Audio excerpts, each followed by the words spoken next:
आपको कोचिंग की ज़रूरत नहीं पड़ेगी। क्यों नहीं पड़ेगी? तो देखिए, सबसे पहले आपका जो पूछा जाएगा, आपका क्वेश्चन 150 मार्क्स का होगा, जिसमें से आपका नेगेटिव मार्क्स का नहीं रहेगा, ठीक है। तो आपको कैसे तैयारी करना होगा? तो सबसे पहले आपका 50 मार्क्स है, जो 50 मार्क्स पार्ट 1 है, वह आपके लिए बहुत ही इम्पॉर्टेंट हो जाता है, क्योंकि इसी से आपको मार्क्स ऊपर की ओर जाएगा, ठीक है। और पार्ट 2 जो आपका 100 मार्क्स का पूछा जाएगा, आपका जो पेपर रहेगा साइंस रहेगा या फिर आपका सोशल साइंस रहेगा, ठीक है। उससे आपको पूछा जाएगा, जो आप ऑनर्स किए होंगे उसी के अकॉर्डिंग इसमें क्वेश्चन रहेगा, ठीक है, 100 मार्क्स में। तो सबसे पहले पार्ट 1 देखते हैं कि किस तरह से आपको इस ट्रिक से, ठीक है, कि कैसे पास हो सकते हैं। तो देखिए, सबसे पहला है कि क्या, तो आपका जो पार्ट 1 है 50 मार्क्स, जो 9 10th हो या 11 12th हो, यह सभी आपको इम्पॉर्टेंट होगा इसी पर, ठीक है। साइकोलॉजी जो 30 मार्क्स का होगा, वह आपके लिए बहुत ही इम्पॉर्टेंट हो जाता है। क्यों? क्योंकि सीटेट में इसी से आपको पूछा गया था, ठीक है। जो सीटेट है, वह आपने जब सीटेट का एग्ज़ाम दिया होगा तो साइकोलॉजी आपको मिला होगा, ठीक है। तो हूबहू इसी तरह का आपका पैटर्न रहेगा और इसी से आप अंदाज़ा लगा सकते हैं कि कितना हम मार्क्स ला सकते हैं, ठीक है।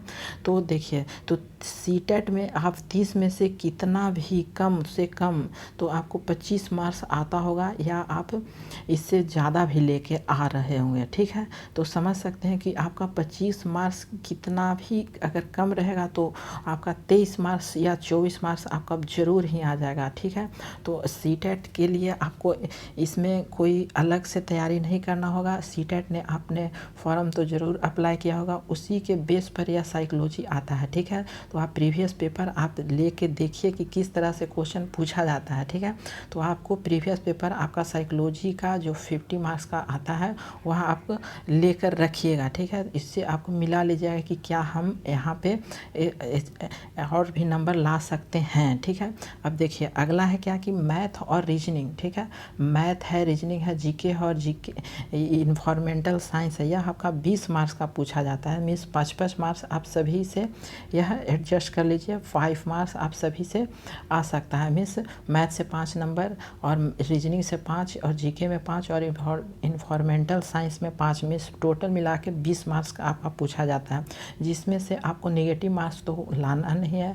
मीन्स इसमें तो नेगेटिव मार्क्स का होता नहीं है, तो आप किसी भी तरह से आप इसमें से तो कितनों भी आप लाएंगे तो 10 नंबर ले आ ही सकते हैं, ठीक है। तो 30 में से आपने क्या लाया, 25 मार्क्स लाया, तो आपका कितना हो गया टोटल, तो 35 मार्क्स आप ला सकते हैं, ठीक है। 35 से भी ऊपर 40 मार्क्स भी ला सकते हैं। तो आपका यह इम्पॉर्टेंट हो जाता है ये 50 मार्क्स। तो हमने बताया कि पार्ट 1 में बहुत ही इम्पॉर्टेंट हो जाता है आपका 50 मार्क्स, ठीक है। तो हमने बता दिया कि किस तरह से आप इसको ला सकते हैं। अब अगला है जो पार्ट 2 है, ठीक है। पार्ट 2 में आपका 100 मार्क्स का पूछा जाता है, या आपका साइंस हो या सोशल साइंस हो या अदर विषय हो, ठीक है। तो 9 10th के लिए साइंस और सोशल साइंस होता है, जिसमें साइंस में आपका होगा फिजिक्स केमिस्ट्री मैथ, और एक होता है बायोलॉजी, ठीक है। फिजिक्स केमिस्ट्री बायोलॉजी और मैथ यह साइंस का पार्ट है। और सोशल साइंस में आपका है हिस्ट्री ज्योग्राफी, ठीक है। हिस्ट्री ज्योग्राफी सिविक्स और इकोनॉमिक्स, ठीक है। तो इसी से कम्बिनेशन आपका दोनों 9 10th में चलता है।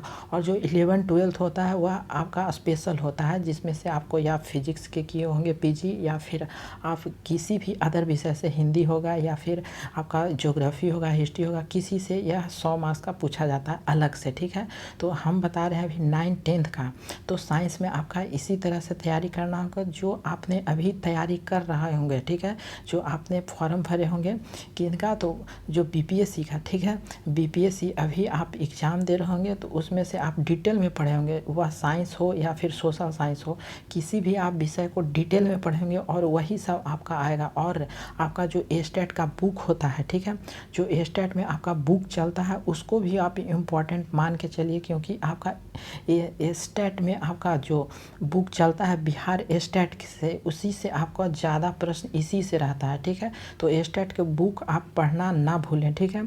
जो वह साइंस का हो या सोशल साइंस का हो, सभी को आपको एस्टेट का बुक आपको पढ़ना होगा। और इसी से ज़्यादा क्वेश्चन इसी से होता है। और इस बार भी जो बीपीएससी एग्ज़ाम लिया गया था, वह इस एस्टेट का बुक से ही अधिकतर क्वेश्चन मिला होगा, ठीक है।